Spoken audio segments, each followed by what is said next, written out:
To every matter there is a bright side, as well as a dark side. Rachel was overwhelmed with the sorrow of her own travail and death. Jacob, though weeping the mother's loss, could see the mercy of the child's birth. It is well for us if, while the flesh mourns over trials, that our faith triumphs in divine faithfulness. Samson's lion yielded honey. And so will our adversities, if rightly considered.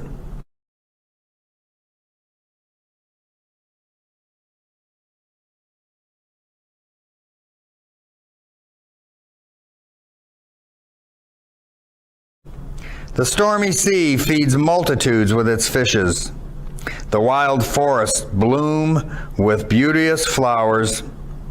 The stormy wind sweeps away the pestilence, and the biting frost loosens the soil.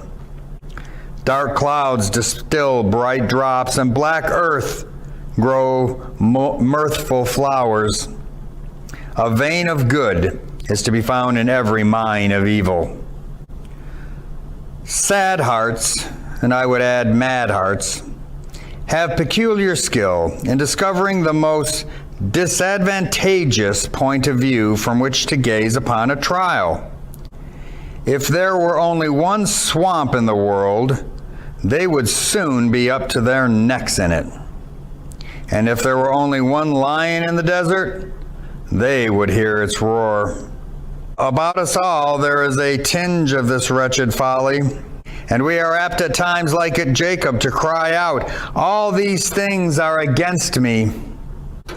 Faith's way of living is to cast all care upon the Lord, and then to anticipate good results from the worst calamities. Out of the rough oyster shell of difficulty, she extracts the rare pearl of honor. And from the deep ocean caves of distress, she uplifts the priceless coral of pious experience. When her flood of prosperity ebbs, she finds treasures hidden in the sands. And when her sun of delight goes down, she turns her telescope of hope to the starry promises of heaven. When death itself appears, faith points to the light of resurrection beyond the grave.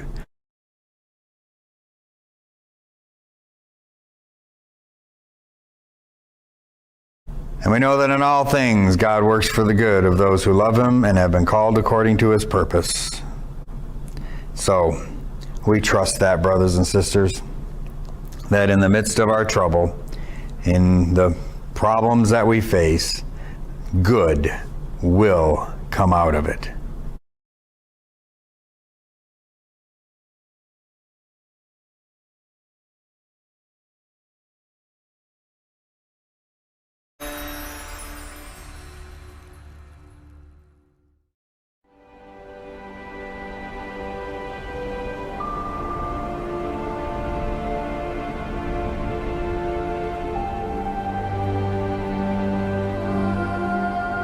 As part of the shepherd lesson, I did want to look at one thing in the wilderness that will maybe surprise you a bit.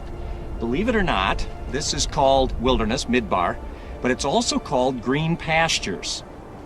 Now, when you take a Westerner here the first time and you look at this, you find people say, well, I don't know that I can go there, because the Psalm 23, the Lord leads me into green pastures, has been pictured as belly-deep alfalfa. Well, you haven't seen any belly-deep alfalfa.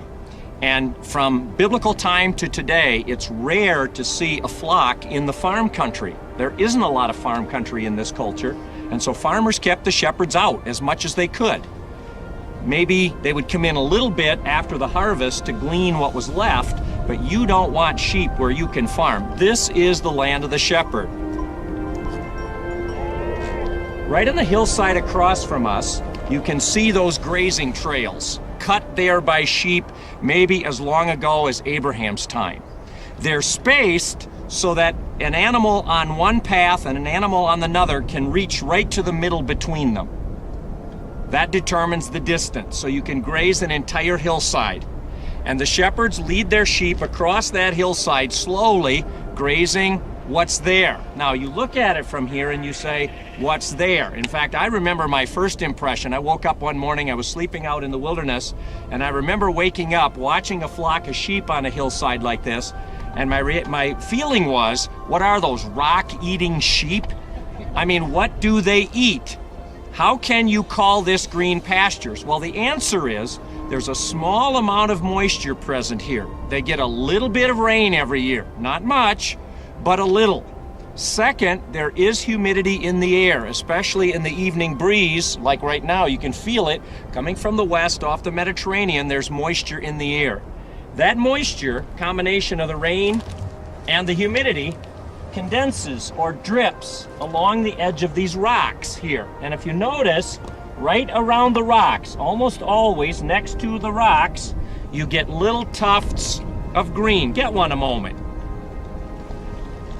That's what we refer to as the green pastures.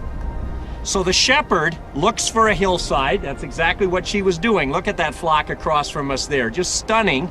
Those two shepherd girls have found a hillside that either was exposed to the wind or had that small amount of rain. And they move that flock across the hillside, and it's one mouthful here, walk a step or two, another mouthful, another mouthful, another mouthful. Now that changes the green pasture image a little bit, besides the picture changing radically. Green pastures are not everything you need for the rest of your life. If you make that belly deep alfalfa, then what God is saying, if you follow me, I'm going to plunk you down and you'll never have to move an inch the rest of your life. Just reach out and grab it. Tell me that your life with God has been like that. Worry, said one rabbi, is dealing with tomorrow's problems on today's pasture. In the desert, you learn the shepherd will get you what you need for right now. 10 minutes from now, you trust the shepherd. Just enough.